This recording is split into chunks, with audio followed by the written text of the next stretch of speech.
आगे हम लोग देखते हैं उपभाषा को। यह भाषा व्यवहार में अनौपचारिकता का अतिशयवादी रूप है, जो प्रायः अशिक्षित या अर्धशिक्षित वर्ग के लोगों में चलती है। इसमें तत्वों के साथ साथ अशिष्ट एवं अगढ़ाई रूपों तथा स्थानीय बोलचाल के ठेठ और अश्लील शब्दों का भी प्रयोग धड़ल्ले से होता है। प्रकार के आधार पर हम देखते हैं। प्रकार के आधार पर संपूरक भाषा निजी ज्ञान की वृद्धि के लिए द्वितीय भाषा प्रयोग करना सीखना, या पुस्तकालय भाषा होती है जिसका सक्रिय प्रयोग नहीं होता। राजनयिकों द्वारा आदि समिति प्रयोग के लिए यह भाषा सीखी जाती है। परिपूरक भाषा सामाजिक प्रयोजनों की पूर्ति के लिए समुदाय में प्रचलित दूसरी भाषा को जानना आवश्यक है। मातृभाषा के साथ साथ सामाजिक स्तर पर परिपूरक के रूप में प्रयुक्त भाषा जैसे भारत में हिंदी या अपनी मातृभाषा के साथ अंग्रेजी। सहायक भाषा व्यक्ति अपने समुदाय में दूसरी भाषा का ज्ञान अपने ज्ञान की सहायक भाषा के रूप में करता है, जैसे हिंदी और संस्कृत। हिंदी का प्रयोग करते हुए व्यक्ति को कभी संस्कृत की भी सहायता लेनी पड़ती है। हिंदी का प्रयोग करते हुए व्यक्ति को कभी संस्कृत की भी सहायता लेनी पड़ती है। समतुल्य भाषा हम लोग देखते हैं। समतुल्य भाषा जब कोई व्यक्ति दूसरी भाषा में भी समतुल्य ज्ञान प्राप्त कर धीरे धीरे उस भाषा का भी उन सभी सामाजिक संदर्भों में प्रयोग करने लगे जिनमें वह मातृभाषा करता है रहा है, उनके लिए समतुल्य भाषा हो गई है। इसमें दोनों भाषाओं पर समान अधिकार की अपेक्षा होती है। जैसे भारत में हिंदीतर भाषी अपनी मातृभाषा के स्थान पर हिंदी का प्रयोग करने लगते हैं। इसलिए अमेरिका में विभिन्न देशों के बसे लोग अपनी मातृभाषा छोड़कर अंग्रेजी का प्रयोग करने लगे हैं। ऐतिहासिक आधार पर हम लोग देखते हैं दोस्तों, तो मूल या उद्गम भाषा भाषा का वह प्राथमिक स्वरूप है जो स्वयं किसी प्रस्तुत नहीं होता, वरन वह अन्य भाषाओं को प्रस्तुत करता है, अर्थात जिससे अन्य भाषाएं निकली हो। जैसे भारोपीय भाषा। प्राचीन भाषा को देखते हैं जो प्राचीन काल में प्रयुक्त हुई हो, जैसे Sanskrit, Greek, Latin, Hebrew, Tamil. मध्यकालीन भाषा को हम लोग देख रहे हैं कि मध्यकालीन भाषा जिसका प्रयोग मध्यकाल में हुआ हो, भारतीय संदर्भ में पाली, प्राकृतिक, अपभ्रंश। पाली भाषा बौद्ध के लिए जाना जाता था। बौद्ध के काल के समय पाली और संस्कृत प्राकृतिक भाषा का काफ़ी ज़्यादा महत्व था। आधुनिक भाषा जिसका प्रयोग आधुनिक काल में हो रहा हो, जैसे हिंदी, मराठी, बांग्ला, अंग्रेजी, फ्रेंच। दोस्तों अभी के टाइम में इस हिंदी, मराठी, बांग्ला, अंग्रेजी, फ्रेंच का काफ़ी ज़्यादा महत्व बढ़ गया है। सम्मिश्रीकरण के आधार पर हम लोग देखते हैं। पिजिन जब कोई भाषा भाषी समुदाय किसी अन्य भाषा भाषी समुदाय में उपनिवेश बनाकर रहता है, तो उसके परस्पर संपर्क से दो भाषाओं के मिश्रण की प्रक्रिया प्रारंभ हो जाती है। यह भाषा का प्रारंभिक और सरलीकृत रूप होता है। यह किसी समुदाय की मातृभाषा नहीं होती, यह एक प्रकार की मिश्रित भाषा होती है, इसलिए इसे संकर भाषा के रूप में भी जानते हैं। क्रियोल को हम लोग समझते हैं। यह पिजिन का विकसित रूप है। पिजिन बोलने वाली पीढ़ी के बाद आने वाली पीढ़ी पिजिन को क्रियोल में बदल देती है। यह भाषा मूल भाषा की ध्वनि और रूप परक संरचना को त्याग कर अपना स्वतंत्र स्वरूप बना लेती है। Mauritius, Guyana, Suriname, Trinidad, Tobago आदि देशों में क्रियोल का प्रयोग होता है। इसमें कहीं फ्रेंच, अंग्रेजी और हिंदी के तत्व हैं, तो कहीं डच और हिंदी और कहीं अंग्रेजी और हिंदी। इसे संश्लिष्ट भाषा भी कहते हैं। अब देखते हैं कुछ प्रश्न को दोस्तों। निम्नलिखित रूपों के अंतर स्पष्ट कीजिए। जैसे बोली और भाषा के बीच हम लोग करेंगे, पिजिन और क्रियोल के बीच, उपभाषा और बोली, मानक भाषा और अमानक भाषा।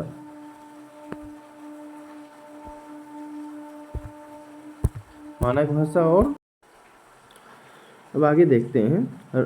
क्वेश्चन है, राष्ट्रभाषा से आप क्या समझते हैं, इसे स्पष्ट कीजिए। इस प्रकार से हम लोग ये सब क्वेश्चन को विस्तार रूप से देख लिए हैं दोस्तों। अब आगे हम लोग देखते हैं कि हिंदी भाषा और उसका विकास। संसार में बोली जाने वाली भाषाओं की निश्चित संख्या बता पाना संभव नहीं है, फिर भी यह अनुमान है कि विश्व में लगभग 7000 भाषाएं बोली जाती हैं। ध्वनि, व्याकरण तथा शब्द समूह के आधार पर भौगोलिक दृष्टि से इन भाषाओं का वर्गीकरण पारिवारिक संबंधों के अनुसार किया गया है। इस वर्गीकरण में भारोपीय भाषा परिवार बोलने वालों की संख्या, क्षेत्रफल और साहित्यिकता की दृष्टि से सबसे बड़ा परिवार है और यह भारत से यूरोप तक फैला हुआ है। भारोपीय परिवार की 10 शाखाएं मानी गई है, जिनमें एक है भारत ईरानी शाखा। भारत ईरानी शाखा की भारतीय अर्ध भाषा ईरानी और दर्दी के उपशाखाएं हैं। भारतीय आर्य भाषाओं को काल की दृष्टि से 3 वर्गों में विभाजित किया जा सकता है। पहला, प्राचीन भारतीय आर्य भाषाएं जो कि 1500 ईसा पूर्व तक था, संस्कृत आदि, और मध्य भारतीय आर्य भाषाएं दूसरा है जो कि 500 ईसा पूर्व से 1000 ईस्वी तक था, और इसी में था पाली प्राकृतिक अपभ्रंश। और आधुनिक भारतीय भाषाएं जो है दोस्तों 1000 ईस्वी से आज तक जो अभी वर्तमान में चल रही है तब तक। हिंदी, बंगाली, मराठी आदि आधुनिक भारतीय आर्य भाषाओं में हिंदी भी एक मुख्य भाषा है। इसके विकास के इतिहास को भी 3 मुख्य कालों में बांटा जा सकता है। जैसे आदिकाल 1000 ईस्वी से 1500 ईस्वी तक। इस काल में अपभ्रंश तथा प्राकृतिक का प्रभाव हिंदी पर था और उस समय हिंदी का स्वरूप निश्चित रूप से स्पष्ट नहीं हो पाया था। इस काल में मुख्य रूप से हिंदी की वही ध्वनियाँ अर्थात स्वर एवं व्यंजन मिलती है जो अपभ्रंश में प्रयुक्त होती थी, किंतु ध्वनियों का अलग से आगम हुआ है। जैसे अपभ्रंश में र और ढ व्यंजन नहीं थे, किंतु आदिकालीन हिंदी में ये ध्वनियाँ मिलती है। इसके अतिरिक्त च, छ, जा, झा ध्वनियाँ संस्कृत में से अपभ्रंश तक स्पर्श ध्वनियाँ थी, किंतु हिंदी में आकर ये ध्वनियाँ स्पर्श संघर्षी सी हो गई। हालांकि कुछ विद्वान इन्हें स्पर्श ध्वनियाँ भी मानते हैं। संस्कृत और अरबी फारसी के शब्दों के आ जाने के कारण कुछ व्यंजन शब्द जो हैं आ गए हैं जो अपभ्रंश में नहीं थे। अपभ्रंश संयोगात्मक से वियोगात्मक की ओर मुड़ने लगी थी, जिसे हिंदी ने अपनाना आरंभ कर दिया। सहायक क्रियाओं और परसर्गों का प्रयोग अधिक होने लगा, जिससे हिंदी का वियोगात्मक रूप और अधिक उभरने लगा। इसके अतिरिक्त वाक्य रचना में शब्द क्रम धीरे धीरे निश्चित होने लगा और आदिकालीन हिंदी में नपुंसक लिंग भी प्रायः समाप्त हो गया, जो अपभ्रंश तक विद्यमान था। इसमें संस्कृत की तत्सम शब्दावली की वृद्धि हुई और मुसलमानों के आगमन से अरबी, फारसी और तुर्की शब्द भी आने लगे।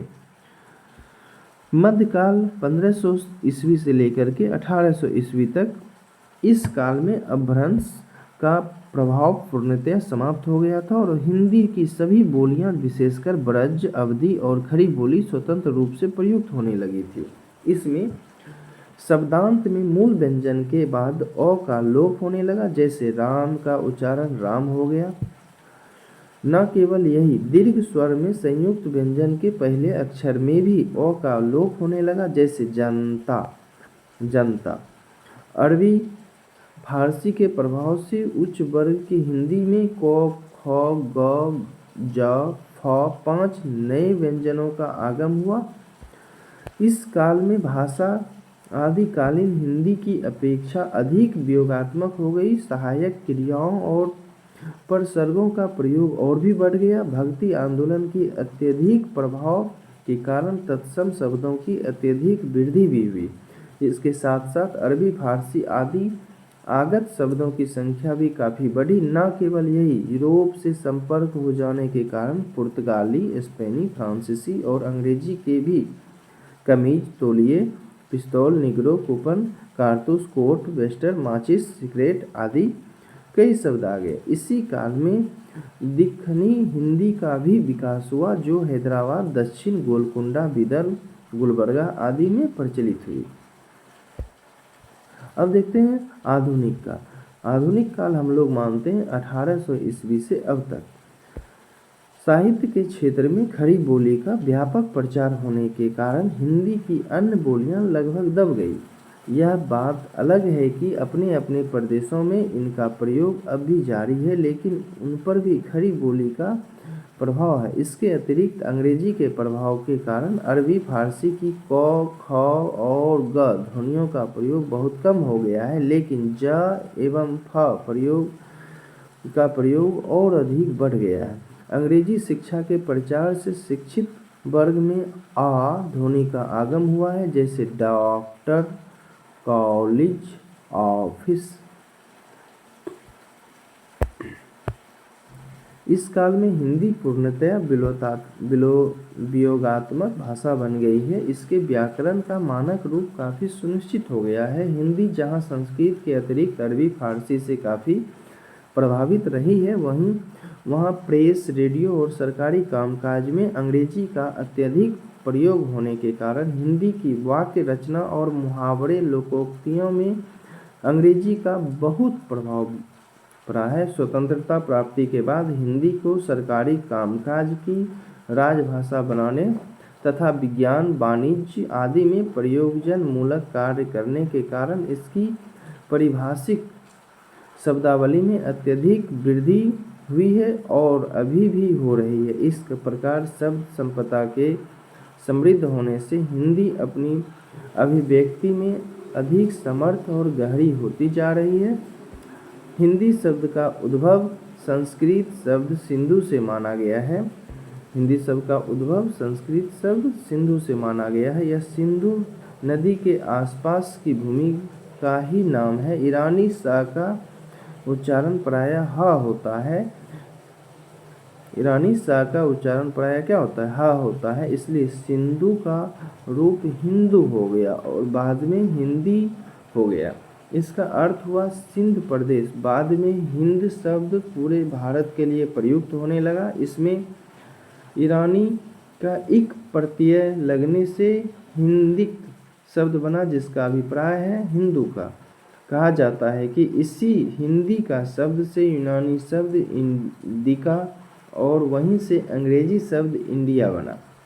विद्वानों के मतानुसार जो है, हिंदी से क शब्द के लोप हो जाने से हिंदी शब्द रह गया, जिसका मूल अर्थ हिंद का होता है। 6ठी शताब्दी के पहले ईरान में भारत के भाषाओं के लिए जुबान-ए-हिंद का प्रयोग होता था। ईरान के प्रसिद्ध बादशाह नैसोरवां 531 से 579 ईस्वी के बीच में ने अपने एक विद्वान हकीम बजरोया को पंचतंत्र का अनुवाद कर लाने के लिए भारत भेजा था। किसको? हकीम बजरोया को। किसका? पंचतंत्र का भारत भेजा था अनुवाद करने के लिए। बजरोया ने अपने अनुवाद में कर्कटक और दमनक का कालिका और दिमना नाम रखा। नौशौरवां के मंत्री बुर्ज मेहर ने इसकी भूमिका लिखते हुए इस अनुवाद को जुबान-ए-हिंदी से क्या हुआ कहा, जहाँ जुबान-ए-हिंदी से अभिप्राय भारतीय भाषा अर्थात संस्कृत से है। इसके बाद पद और गद्य में कई अनुवाद हुए और इन सभी अनुवादों में मूल पुस्तक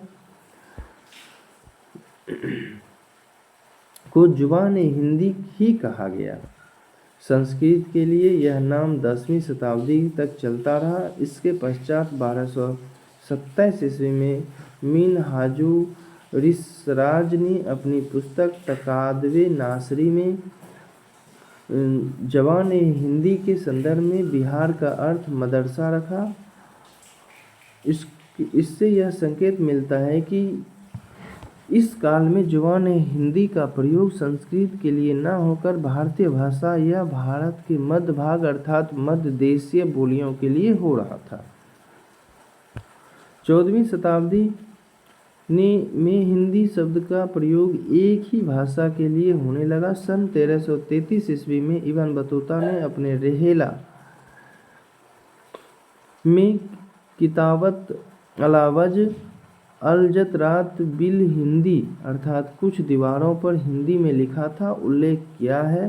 सन 1424 ईस्वी में तैमूर लंग के पोते के शासनकाल में शरफुद्दीन जद्दी के जफरनामा में हिंदी शब्द मिलता है। इस प्रकार विदेश में यह हिंदी के लिए हिंदी शब्द का प्रथम प्रयोग माना जाता है। हिंदी शब्द का प्रयोग वस्तुतः विदेश में मुसलमानों ने किया था। भारतीय परंपरा में प्रचलित भाषा के लिए प्राचीन काल से ही भाषा शब्द का प्रयोग होता आया है, जो क्रमशः संस्कृत, प्राकृतिक और बाद में हिंदी के लिए प्रयुक्त हुआ है। कबीर, जयसी, तुलसी आदि ने अपने साहित्य में प्रयुक्त भाषा को भाषा की संज्ञा दी है, जबकि वह हिंदी थी। जैसे संस्कृत कबीरा कुप जल भाषा बहता नीर, अंत आदि अंत जसी कथा आहे लिखी भाषा चौपाई कहे, भाषा भंती मोर मती थोड़ी। फोर्ट विलियम कॉलेज में हिंदी के अध्यापक के लिए भाषा मुंशी का प्रयोग हुआ। यह भाषा शब्द में भाषा के रूप में प्रयुक्त होता रहा, जो आधुनिक काल तक चलता रहा। वास्तव में भाखा शब्द ब्रज भाषा के लिए रूढ़ हो गया।